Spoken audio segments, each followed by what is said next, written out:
This reading are words Dr. Howard Thurman wrote about his project, the Fellowship Church, the Church for the Fellowship of All Peoples.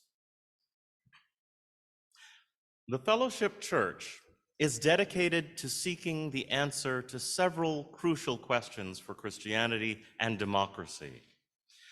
First, is it possible to establish islands of community or fellowship in a sea of religious and social strife with any hope of their resolving the strife? Second, is it possible for an authentic interracial and intercultural church to develop, a church that will not be largely dominated by one particular group with some other group on the fringes? Third, is it possible for a Negro and white minister to share the leadership of such a church on the basis of their respective gifts rather than on the basis of their group affiliations?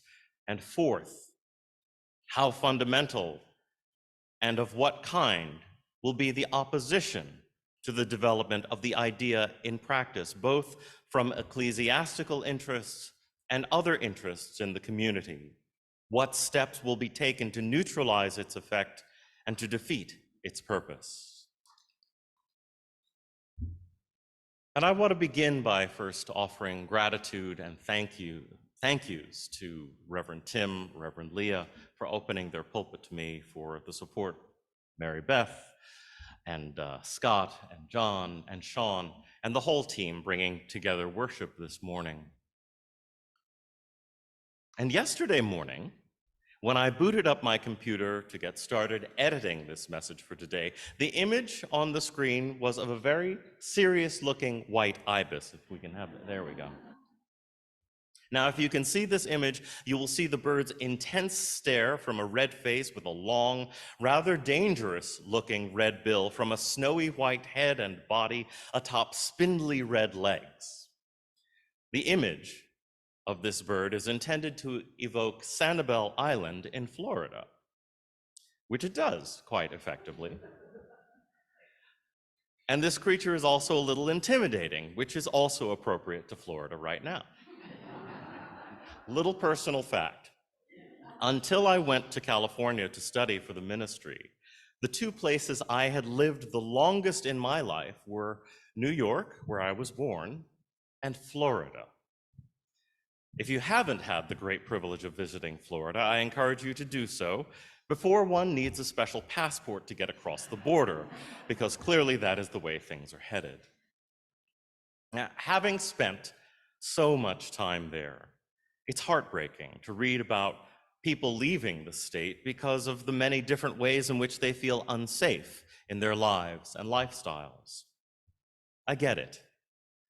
I've lived all over the country and in several places outside of the US, and each time I go somewhere new, I do a kind of safety check. Am I safe as a Black person? Am I safe as a gay person? And since the Bush years, am I safe as an American? It may give folks a little bit of a chuckle to hear someone talk like this, and I imagine it would be perplexing to someone who has not had to live that cautiously. At the same time, this is my reality.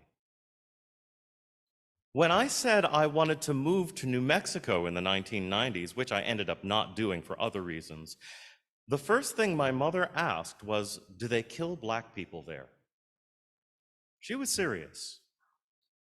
This is a form of the talk that you hear about that parents of Black children give their kids.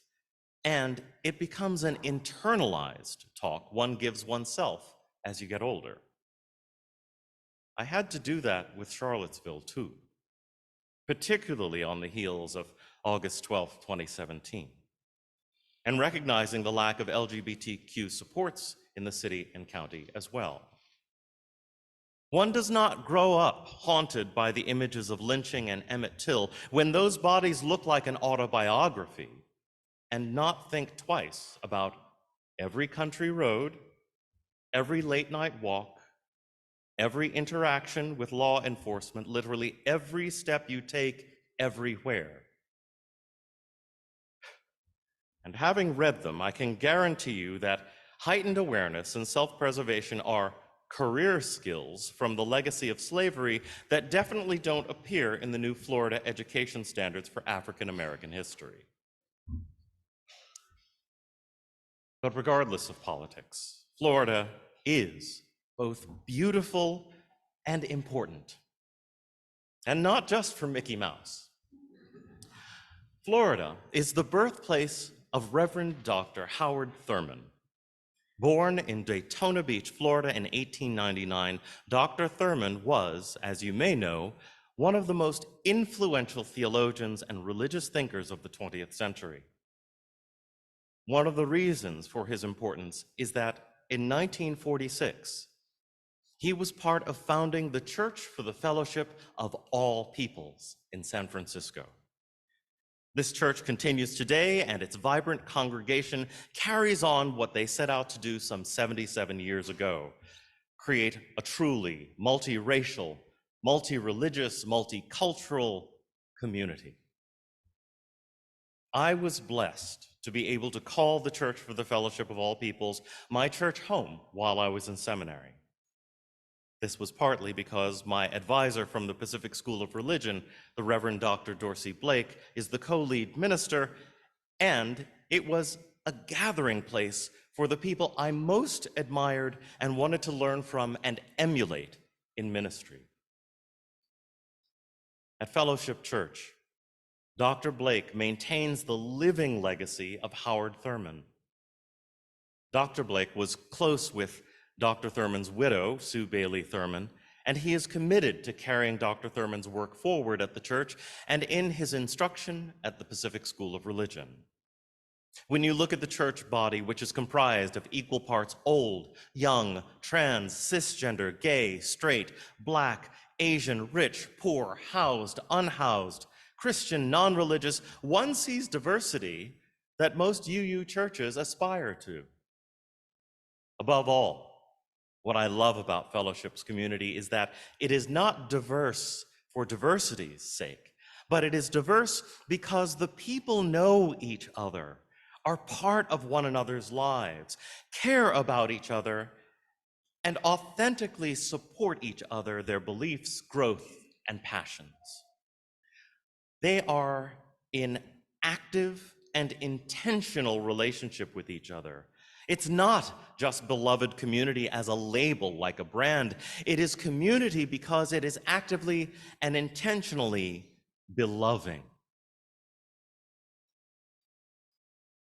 This was always Howard Thurman's goal. When Fellowship Church was started in the mid-1940s, there was no such thing as an intentionally integrated multi-faith church in the United States. The concept of the founders of the Fellowship Church was about the future that few could imagine at the time. Social segregation was the law in more than half of the country, and it was the silent assumption in the rest. Above all, religion was segregated everywhere you went. Religion is still segregated.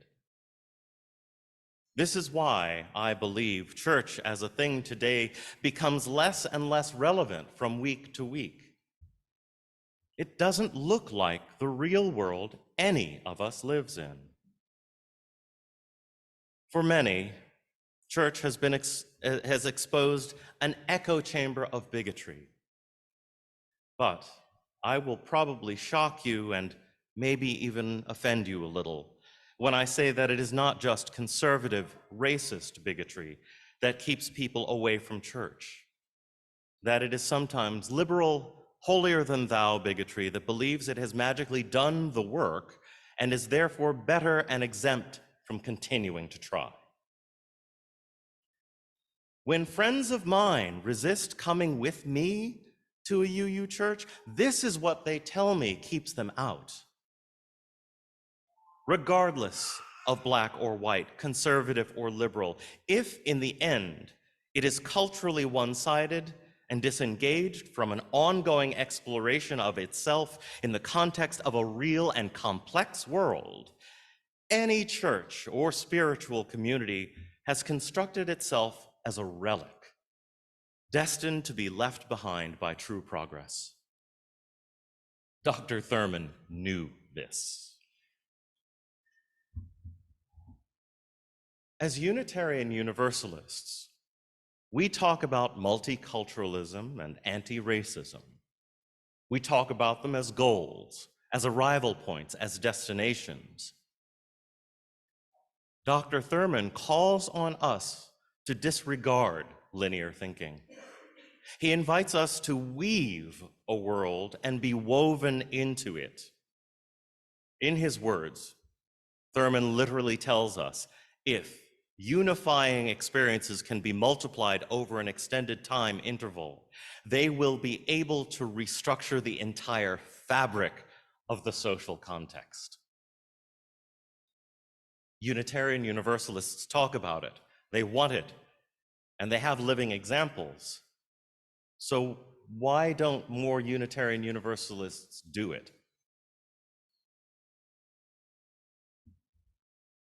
I question if there is a critical mass of UUs willing to make the kind of sacrifice that is required. I question if UUs are seeking or being provided with the spiritual equipment to engage a journey like this. The tools needed are not part of a performative dismantling of white supremacy and quick feel-good results. The tools are about internally dismantling the ways in which many people in UU communities have learned to live and feel safe in the context of not just white supremacy, but also capitalism, individualism, privacy, privilege, and Western modernity in general. Dismantling hegemony, the assumptions of a dominant sameness, that's the long game that Howard Thurman was invested in. How on earth does one accompany those on the marathon of facing real oppression and struggle without ever leaving the comfort of their own front yard, physically or spiritually? So I challenge you all to ask yourselves, do you ever think about what your world looks like? How much does your day-to-day world look, sound, and act exactly like you? How cisgender is your world? How monocultural, monolingual, monopolitical? But this is not a zero-sum exercise. What is true for one cannot be expected to be true for another. The world experienced by my black gay skin cannot feel or look like the world in your white lesbian skin. And that is the point. We need to cultivate the reflexes that allow us to continually contextualize ourselves so that we avoid making assumptions about the sameness of the experiences of others.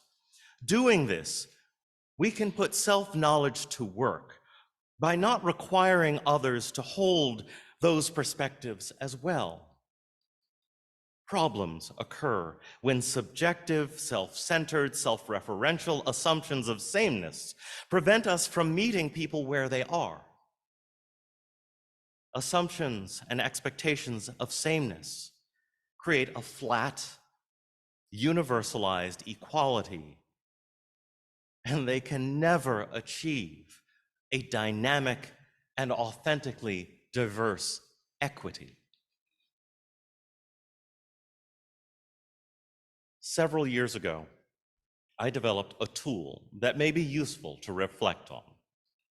It's part of a workshop that asks people what their worlds look like.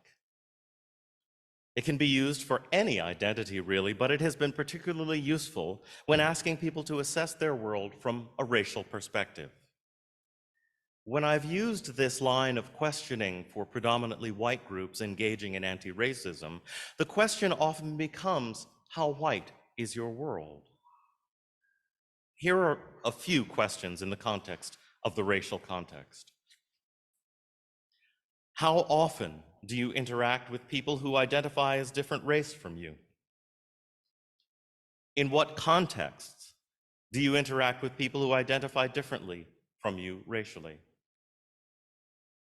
How would you characterize most of your interactions with people who identify differently from you racially?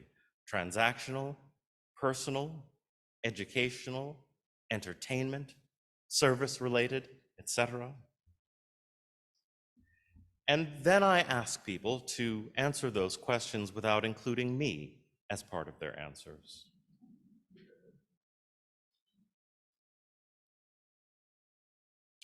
I want to be careful here in the context of a message about Dr. Thurman. I'm not here to do race work. The goal of Thurman is not about race. Dr. Howard Thurman was first and always a person of faith. A Christian, yes, but also a mystic, and one whose personal and ever-evolving faith allowed him to be in conversation with all faith, or none at all. My questions today are not about race. Inspired by Thurman, they are meant to ask you, how do you actually live your faith? Theologically, you may be most familiar with the impact that Dr. Thurman had on Martin Luther King Jr. It is Thurman's travel to India and his interactions with Gandhi and his learning from scholars and everyday people in India that helped him embrace nonviolence as a spiritual gift, which he then conveyed to his students, including King. Interestingly, nonviolence for Thurman is not first about activism or civil rights, though it informs this stance. Nonviolence is part of Thurman's commitment to faith, specifically mysticism. For Thurman, what is mystic is not something wacky, fantastic, or unimaginable, but it is what is simple, present, and still. The constant that is both held and not held. What I have found most inspiring in Dr. Thurman's work at the church, in print, and as scholarly inspiration is how this stillness and this presence, this nonviolence, manifests in the intentional work of integration. Imagine a mysticism that strips away social constructs and invites intentional shared humanity. Throughout his explicitly theological writing, Dr. Thurman is consistent in calling for an integrated world that isn't integrated for integration's sake, but that asks us to look at the question of integration as an outgrowth of our relationships. It is not just racial integration, but cultural and relational integration. An integration of presence. In many ways, it is the act of desegregation and integration as acts of relational nonviolence that become most important. In his essential book, Jesus and the Disinherited, Dr. Thurman wrote about the state of religion from his perspective as a Christian. American Christianity has betrayed the religion of Jesus almost beyond redemption. Churches have been established for the underprivileged, the weak, the poor, on the theory that they prefer to be among themselves. Churches have been established for the Chinese, the Japanese, the Korean, the Mexican, the Filipino, the Italian, and the Negro with the same theory in mind. The result is that in the one place in which normal, free contacts might be most naturally established, in which the relations of the individual to his God should take priority over conditions of class, race, power, status, wealth, or the like, this place is one of the chief instruments for generating barriers. It is clear that working as part of the team that brought together the Church for the Fellowship of All Peoples, Howard Thurman created a living example of the vision that he believed would counteract this primary failing in American Christianity and in the United States in general. The example from Fellowship Church is rich and offers a real lesson in the living beloved community. In his 1966 essay, Desegregation, Integration, and the Beloved Community, Dr. Thurman explains, during the years when the Church for the Fellowship of All Peoples in San Francisco was being developed, it became increasingly clear that the mere presence of people of different ethnic or cultural backgrounds in the membership did not mean that the church itself was integrated. The coming together of people in such institutions must be rooted in natural communal association. They must be able to participate meaningfully in the various phases of their living if their relationship in more formal ways is to be positive and creative. How do you participate meaningfully in the various phases of each other's living? Can you, as Unitarian Universalists in community, be more vulnerable, more accessible, more humble? Are UUs willing to be part of the fabric and not just a collection of shiny individual threads?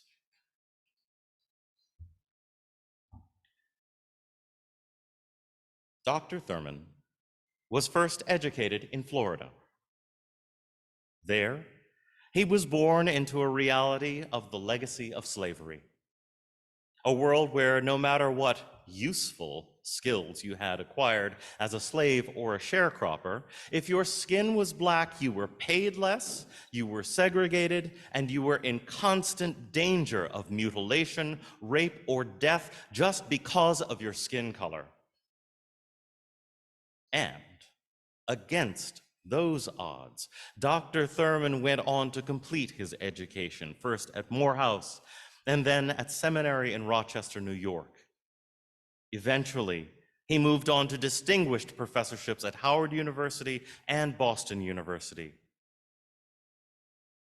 As the beneficiaries of all he acquired in his academic and spiritual pursuits, we receive Howard Thurman's legacy of inquiry, writing, insight, and thought, and it is still relevant 42 years after his death. Thurman touches us in a world that longs to heal its racist wounds. Most magically, Reverend Dr. Howard Thurman left us with the model for living the beloved community in the Church for the Fellowship of All Peoples. I am humbled to have been so generously given one of the seeds that that community carries out in the world. Sharing it is just one small part of honoring this legacy. And maybe by doing so, together, we can restructure the entire fabric of the social context. May it be so.